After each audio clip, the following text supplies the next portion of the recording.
17歲那日不要臉，參加了挑戰，明星也有訓練吧。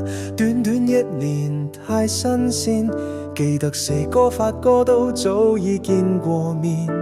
後來榮升主角太突然，29歲單戀的晚宴 ，fans 太瘋癲，來聽我唱段情歌一曲，歌詞太經典，我的真音假音都早已太熟練，然而情歌仲唱不厭。喜歡我別遮臉，任由途人發現，儘管唱用心把這情緒歌中淹。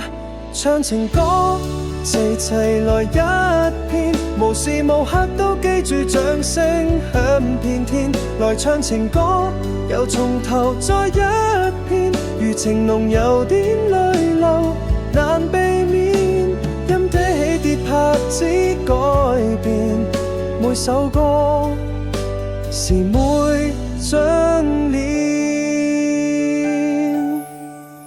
喜歡我別遮臉，任由途人發現，儘管唱用心把這情緒歌聲中灌染。唱情歌齊齊來一遍，無時無刻都記住掌聲響遍天。來唱情歌又從頭再一遍，如情濃有點淚流留地面，任野起跌拍子改變，年月變，但我未變。